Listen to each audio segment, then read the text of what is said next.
Good morning class 8। मैं आज आप लोगों को 8th की संस्कृत पढ़ाऊंगी। आपकी पुस्तक रुचिरा से 7वां पाठ पढ़ाऊंगी बच्चों। छठे पाठ तक गृहम शून्यम सुताम विना, ये आपने पहले हफ्ते में पढ़ रखा है। आज मैं 7th चैप्टर पढ़ाऊंगी, भारत जनता अहम। लेकिन बच्चों हमेशा मुझे लगता है कि चैप्टर पढ़ाने से पहले आप लोगों को हिंदी से संस्कृत और संस्कृत से हिंदी अनुवाद करने की जो ट्रिक या जो नियम हैं वो जानने आवश्यक हैं। उनको मैं रिवाइज करती हूँ हमेशा। आज भी मैं उसको रिवाइज करने जा रही हूँ ताकि आपको स्वयं भी संस्कृत शब्दों का हिंदी अनुवाद करना और हिंदी शब्दों का संस्कृत अनुवाद करना आसानी से समझ में आ जाए और आप पाठ को एक बार समझने के पश्चात परीक्षा में सही से कर सकें। इसके अतिरिक्त अनुवाद का प्रयोग आपके प्रश्नों के लिए, समास के लिए, संधि के लिए, सब के लिए आपको विभक्ति, वचन इत्यादि जानना आवश्यक है। तो अनुवाद में हमें क्या क्या जानना है? हमें जानना चाहिए कि शब्द का लिंग क्या है, ठीक है, उसकी विभक्ति क्या है, उसके वचन क्या हैं और विभक्ति चिन्ह क्या है। ये आपको हमेशा से विभक्ति चिन्ह आपको 6th क्लास में बताए जाते हैं, 7th में भी और उनका प्रयोग 8th में भी है।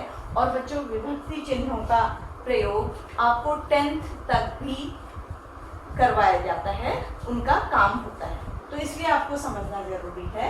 जब हम अनुवाद करते हैं तो शब्दों के 3 लिंग होते हैं संस्कृत में, पुल्लिंग, स्त्रीलिंग और नपुंसकलिंग। ये लिंग, इन लिंगों में शब्दों के रूप अलग अलग होते हैं। बालक के रूप अलग होते हैं, बालिका के रूप अलग होते हैं और वृक्ष, पत्र इत्यादि के रूप अलग होते हैं। तो इन्हें जानना आवश्यक है। इसके अतिरिक्त रूप, हमारा शब्द रूप जो है वो एक वचन में चल रहा है, द्विवचन में है या बहुवचन में, इनकी सिचुएशन जानना भी हमारे लिए जरूरी है। और इसके साथ साथ वो रूप हमारा किस विभक्ति का है, प्रथमा, द्वितीया, तृतीया, चतुर्थी, पंचमी, षष्ठी, सप्तमी, अष्टमी। तो ये भी हमें अपने आप इतना याद हो जाना चाहिए कि अपने आप दिखाई दे, अपने आप आ जाए। तो ये मैंने शॉर्ट में लिख रखा, आप लोग कभी भी किसी रूप के साथ शॉर्ट में नहीं लिखेंगे। फिर हमें जानना है कि उनके चिन्ह क्या हैं और इन शब्दों में उनका प्रयोग कैसे। जैसे मान लीजिए हम एक वचन के बालक के सारे रूपों का अगर हिंदी में अर्थ करें तो बच्चों क्या होगा, देखिए, एक बालक में, एक बालक को, एक बालक से, एक बालक के लिए, एक बालक से अलग होने के अर्थ में, एक बालक का के की, एक बालक में पर ऊपर और अरे बालक, ये इनका हिंदी अर्थ है। सबका अर्थ, बालक सब है लेकिन सबका अर्थ क्या होता जा रहा है, इन विभक्ति चिन्हों के अकॉर्डिंग बदलता जा रहा है। तो अब हम जैसे दूसरी लाइन का अर्थ करेंगे तो होगा दो बालकों ने, दो बालकों को, दो बालकों से, दो बालकों के लिए, दो बालकों से अलग होने के अर्थ में, दो बालकों का के की, दो बालकों में पर ऊपर और अरे दो बालकों। तो इसी तरह से तृतीया का भी। तो ये बदल कैसे रहा है नियम, इसके साथ क्या लग जा रहा है, जो विभक्ति चिन्ह होता है। तो ये आपको पता होगा, प्रथमा का विभक्ति चिन्ह ने है, द्वितीया का को है। तो ये सारे विभक्ति चिन्ह इनके साथ मिलकर अनुवाद के लिए सहायक होते हैं। जैसे मान लीजिए हमें पूछना है बालक का नाम क्या है, तो बालक के आगे क्या है बच्चों, का। तो बालक के लिए हमें कौन सी विभक्ति यूज करनी होगी, बालकस। अगर हम पूछें दो बालकों के तो आ गया बालकयोः। अगर हम पूछें अनेक बालकों के तो क्या आएगा, बालका नाम। तो ये मैंने आपको फिर से याद दिलाया है इसलिए कि हर पाठ में, हर प्रश्न में ये बहुत जरूरी है। इसके पश्चात हम अपना 7th लेसन लेते हैं जिसे मैं समझाऊंगी कि उसमें क्या है, उसका तात्पर्य क्या है और फिर हम उसको पढ़ेंगे। तो बच्चों आज हमारा रुचिरा का जो 7th लेसन है उसका नाम है, उसमें देखिए किनारे में लिखा हुआ है सप्तमः पाठः और उसका नाम है भारत जनता अहम।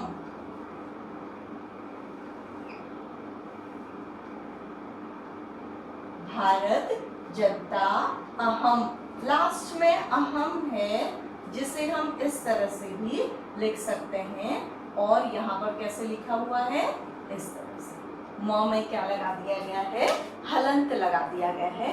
तो इन दोनों का उच्चारण समान है। तो भारत जनता अहम, जिसका तात्पर्य है बच्चों मैं भारत की जनता।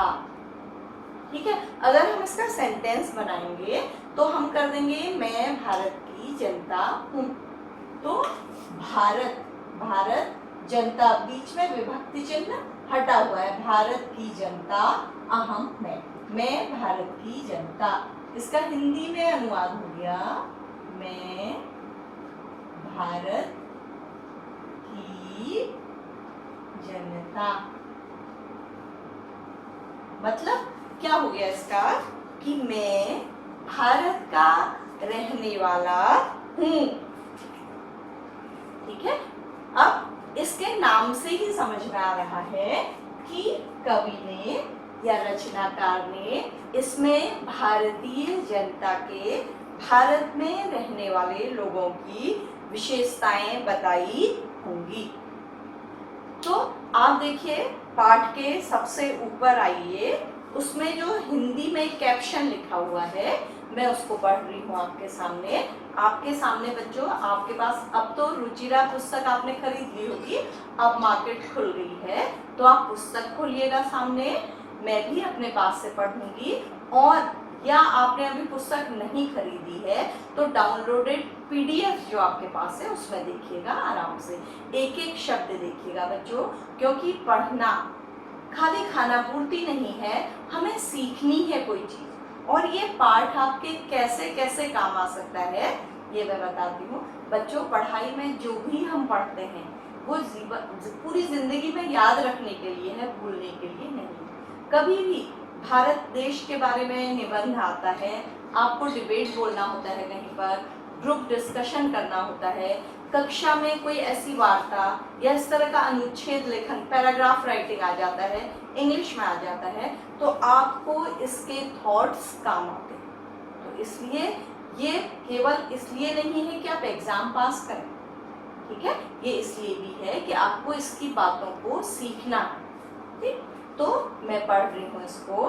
प्रस्तुत कविता आधुनिक कविकुल शिरोमणि। इसमें बताया गया है कि इस संस्कृत पाठ के जो लेखक हैं वो आधुनिक कवि हैं बच्चों। ज्यादातर संस्कृत प्राचीन काल से, पुराण वेद सब बहुत पुराने काल से लिखे गए हैं, लेकिन इसमें बताया गया है कि इसको लिखने वाले नए कवि हैं। मतलब आज भी संस्कृत में रचनाएं हो रही हैं। और कवि कुल शिरोमणि, कवि कुल के जो श्रेष्ठ कवि हैं डॉक्टर रमाकांत शुक्ल द्वारा लिखे गए, उन्होंने पुस्तक लिखी है जिसका नाम है भारत जनता अहम। पूरी पुस्तक है लेकिन उससे कुछ श्लोक आपकी बुक में रुचिरा में संकलित किए गए हैं आपके पढ़ने के लिए। इस कविता में कवि भारतीय जनता के सरोकारों का मतलब होता है उसके जो डीलिंग का तरीका होता है, भारतीय जनता के व्यवहार का तरीका कि हम किससे कैसे व्यवहार करते हैं। ठीक है, जैसे आपको मैं एक सेंटेंस से समझाती हूँ कि कहा जाता है कि मंत्री ने पहले अपने निर्वाचन के लिए जनता के सामने अच्छे भाषण दिए, लेकिन अब वो जनता से कोई सरोकार नहीं रखता है। या कहा जाएगा कि वो मंत्री बहुत अच्छे हैं, वो जनता से सरोकार रखते हैं, मतलब डील करते हैं या व्यवहार अच्छा रखते हैं। तो जनता के सरोकारों, विविध कौशल होते हैं स्किल्स, जो ज्ञान होता है हमारा, विविध रुचियों, हमारी जो रुचियां होती हैं, हम क्या चाहते हैं, आदि का उल्लेख करते हुए, आदि को बताया गया है इस पाठ में। और बताया गया है कि भारतीय जनता सबसे अलग कैसे है, उसकी विशेषताएं क्या है। भारत के लोगों को दुनिया में उनके ज्ञान के लिए, उनकी विशेषताओं के लिए जाना जाता है। तो कवि इस पाठ में बता रहे हैं कि भारतीय जनता में क्या क्या विशेषताएं हैं जिससे वो पूरी दुनिया में प्रसिद्ध हैं। तो बच्चों, सबसे पहले मैं आपको इन श्लोकों को एक एक करके मैं इसका उच्चारण करूंगी और मैं चाहूंगी कि आप अपनी पेंसिल की टिप लगाते हुए आप भी इन श्लोकों का उच्चारण मेरे साथ करें, ताकि आपको शब्द बोलने में कठिनाई ना हो और उनके जैसे आप संस्कृत धीरे धीरे बोलेंगे, अच्छी तरह शब्द बोलेंगे, तो आधे ही शब्द आपके हिंदी की तरह ही होते हैं, उनका अर्थ आपको समझ में आ जाएगा। और बच्चों, इसमें कहीं पर किसी शब्द में 2 या 3 शब्द मिले हैं तो मैं आप उसको बोर्ड में भी बता दूंगी कि उसमें संधि है, उसका अर्थ क्या है, सरल से बता दूंगी और आपको उच्चारण भी आ जाएगा, शब्दों के अर्थ भी आ जाएंगे और फिर मैं उसका अनुवाद भी आपको बता दूंगी। तो मैं बच्चों से चाहती हूँ कि वो भी मेरे साथ उच्चारण करेंगे। तो पहला हम श्लोक लेते हैं, अभिमान धना विनयोपेता। विनय और उपेता, इसमें 2 शब्द हैं बच्चों। फिर विनय और देखिए, विनय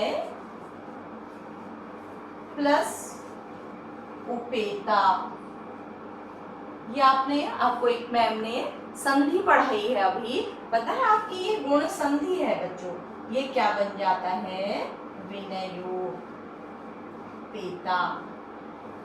जहां पर अ और आ उ से मिलकर ओ बना देता है, वो कौन सी संधि होती है, गुण संधि।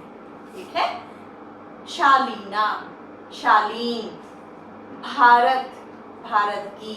जनता, जनता। अहम, में।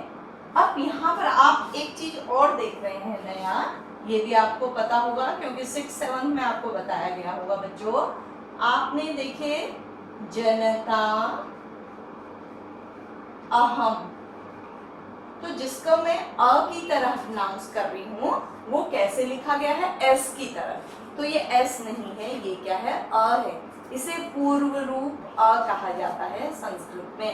जब संधि होती है जनता और अहम के बीच तो अ को ऐसे लिख दिया जाता है, जैसे रामो अहम। ये देखिए, ये एस नहीं है बल्कि क्या है, आ है।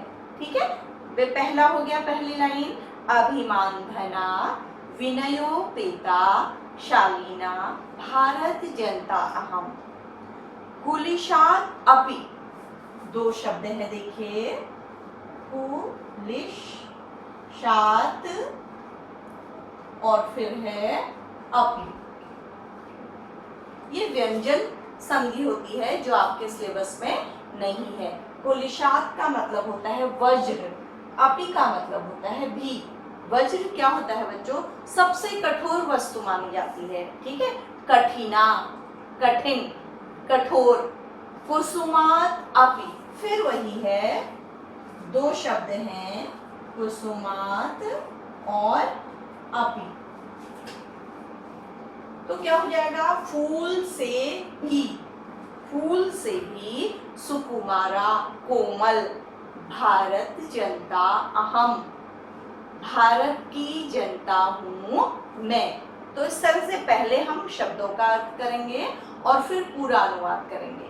तो एक एक शब्द का फिर से अर्थ बता रही हूं। अभिमान धन से युक्त, विनय से युक्त, अत्यधिक शालीन, मैं भारत की जनता हूं, ये पहली लाइन का अर्थ हो गया। कुलिशादपि, वज्र से भी कठोर, फूल से भी कोमल, मैं भारत की जनता हूं।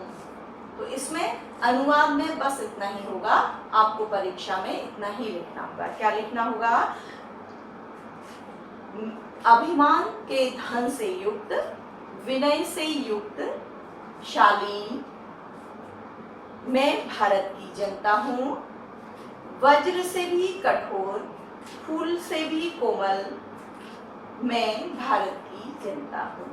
बस समझने के लिए मतलब क्या है बच्चों, कि अभिमान भारतीयों का स्वाभिमान उनका धन है, वो स्वाभिमान को छोड़ते नहीं हैं, वो हमेशा हम्बल होते हैं, विनयी होते हैं, शालीन होते हैं और वक्त पड़ने पर वो कठोर से कठोर काम भी कर सकते हैं और आवश्यकता पड़ने पर वह फूलों से भी कोमल हो जाते हैं, दूसरे पर करुणा करने वाले हो जाते हैं। ये मतलब है, लेकिन आपको ये लिखना नहीं है।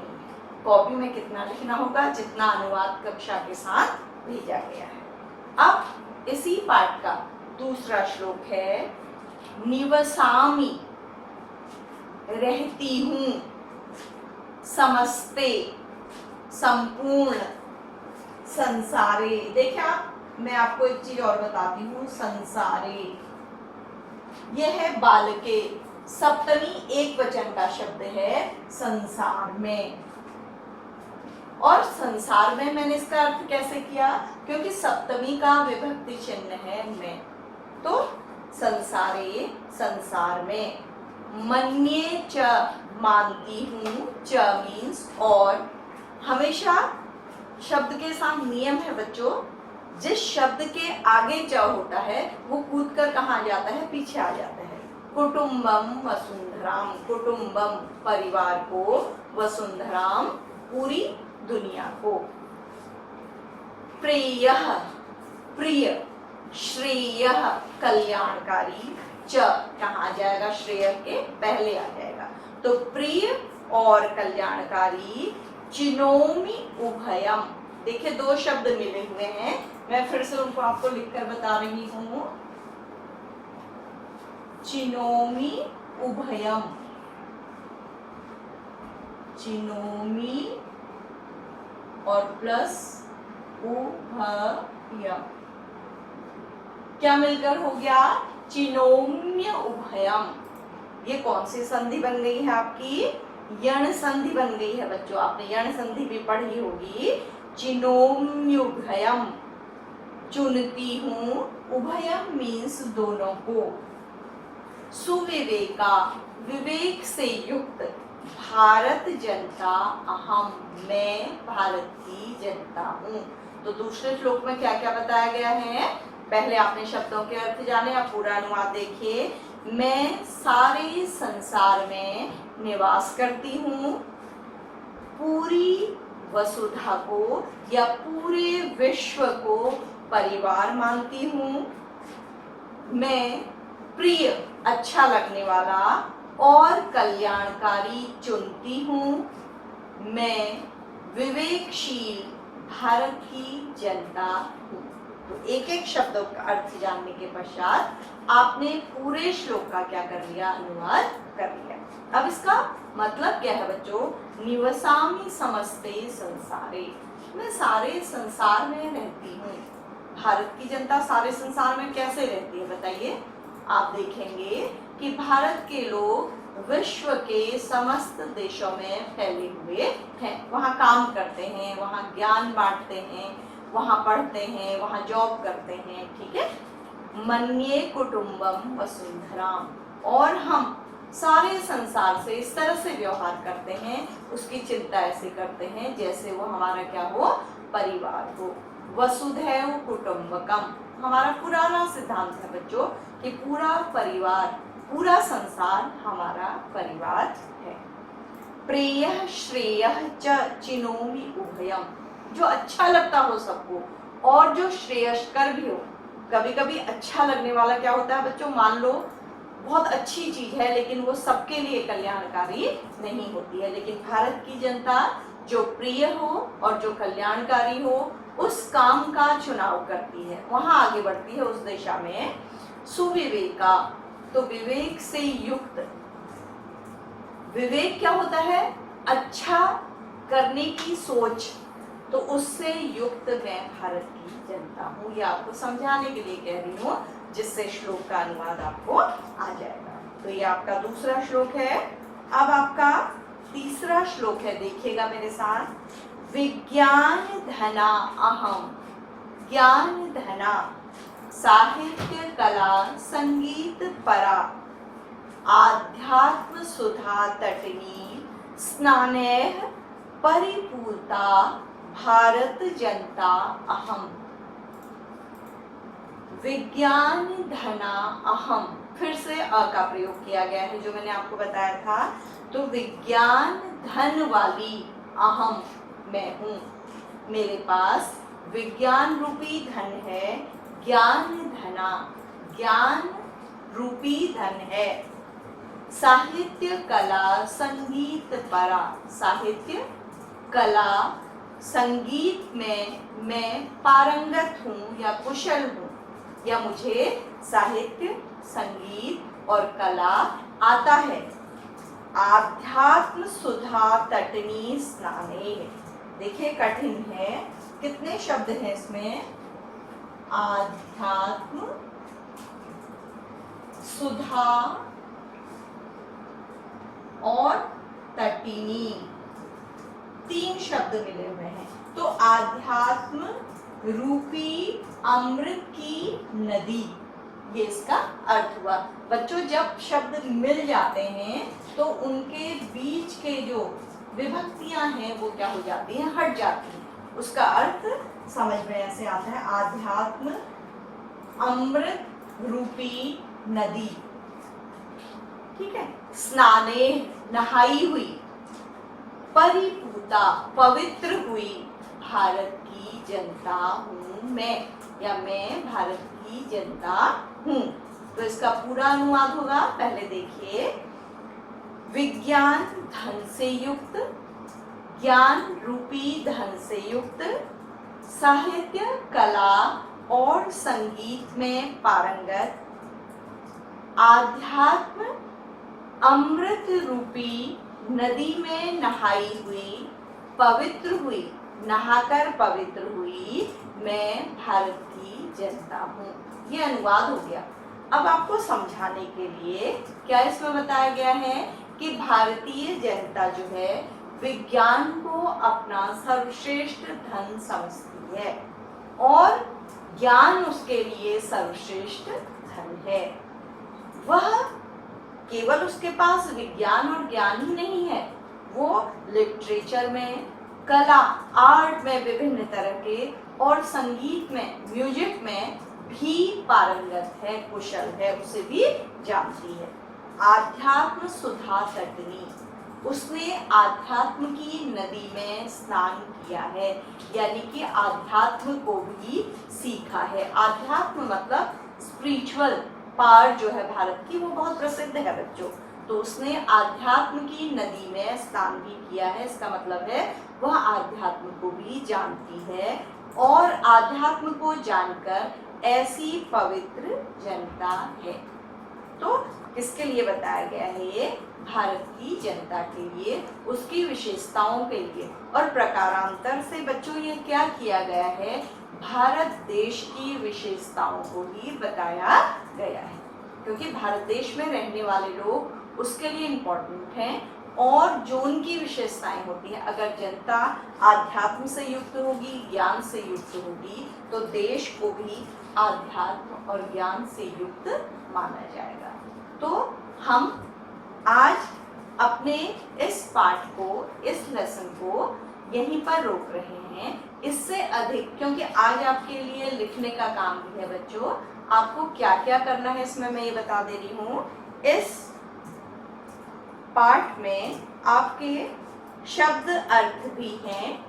अभिमानधना, विनयोपेता, कुलिशादपि कठिना, कुसुमादपि सुकुमारा, वसुंधराम, प्रेयः श्रेयः, चिनोमि उभयम, आध्यात्म सुधा तटनी, परिपूता रस भरिता, आसक्ता प्रकृति कर्मण्या।